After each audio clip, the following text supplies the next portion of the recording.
Assalamualaikum warahmatullahi wabarakatuh. Perkenalkan, kami dari kelompok 6 akan mempresentasikan hasil diskusi dari kelompok kami. Kelompok kami terdiri dari saya, Dwi Prasojo, kedua ada Clarissa Putri Wardani, dan ketiga ada Vyekta Setia Indang Kusuma. Pertama-tama marilah kita panjatkan puji dan syukur atas kehadirat Allah Subhanahu wa taala, karena dengan rahmatnya kita masih diberikan kesempatan untuk mengikuti perkuliahan pada kali ini. Baik, untuk mengawali kegiatan presentasi ini, marilah kita membukanya dengan membaca basmalah bersama-sama. Bismillahirrahmanirrahim. Selanjutnya akan kita jelaskan mengenai prinsip-prinsip metodologi. Pengertian metodologi. Metodologi merupakan bagian epistemologi yang mengkaji perihal urutan langkah-langkah yang ditempuh supaya pengetahuan yang diperoleh memenuhi ciri-ciri ilmiah. Metodologi juga dapat dipandang sebagai bagian dari logika yang mengkaji kaidah penerapan yang tepat.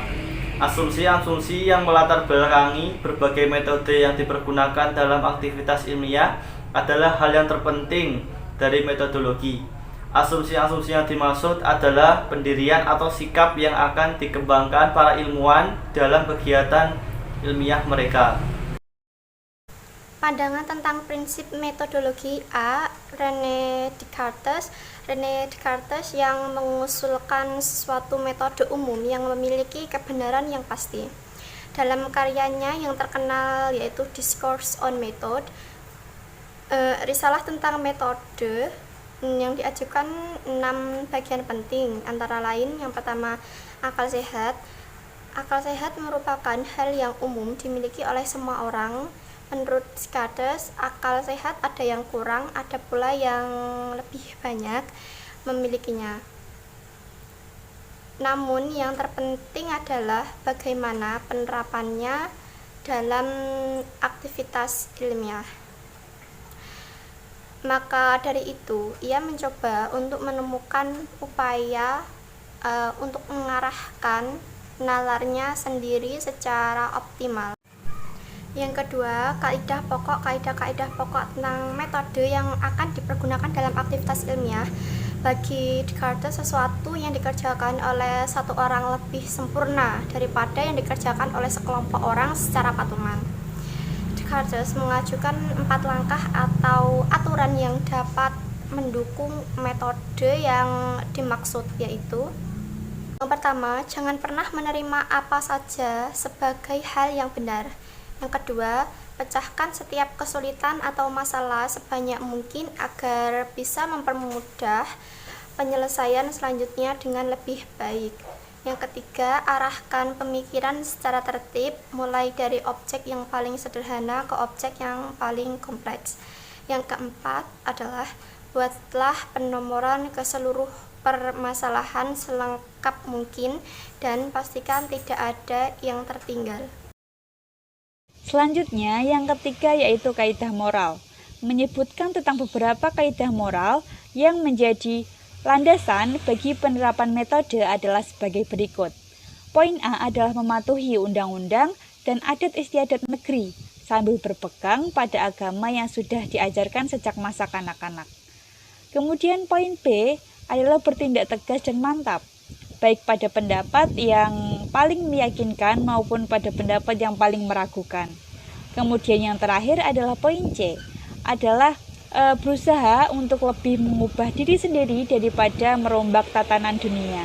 Dilanjutkan dengan nomor 4, yaitu menegaskan pengabdian pada kebenaran. Menegaskan pengabdian pada kebenaran yang acap kali terkecoh oleh indera. Kita dapat membayangkan tentang diri kita yang tidak bertubuh, namun kita tidak bisa membayangkan tentang diri kita yang tidak bereksistensi. Karena terbukti kita dapat menyaksikan kebenaran pendapat lain. Oleh karena itu, ujar Descartes, kita dapat meragukan segala sesuatu. Namun, kita tidak bisa meragukan diri kita sendiri yang sedang dalam kondisi ragu-ragu. Dan istilah ini biasa disebut dengan cogito ergo sum. Selanjutnya, nomor 5 yaitu dualisme, menegaskan perihal dualisme dalam diri manusia terdiri atas dua substansi, yaitu res cogitans atau jiwa bernalar dan res extensa atau jasmani yang meluas.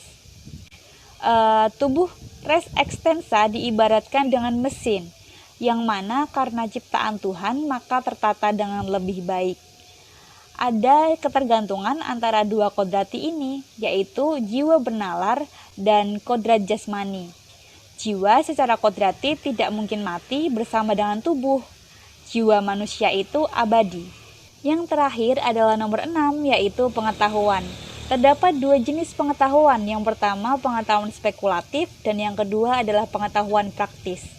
Pengetahuan spekulatif adalah pengetahuan yang menyangkut dengan hal-hal yang bersifat filosofis.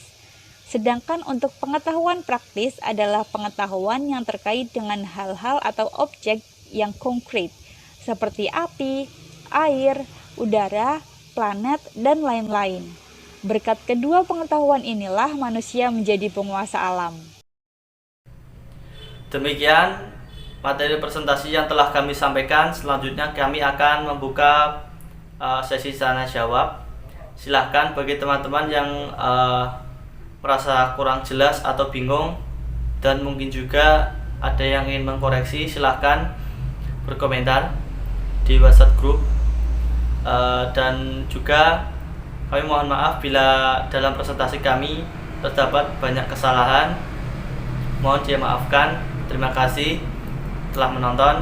Wassalamualaikum warahmatullahi wabarakatuh.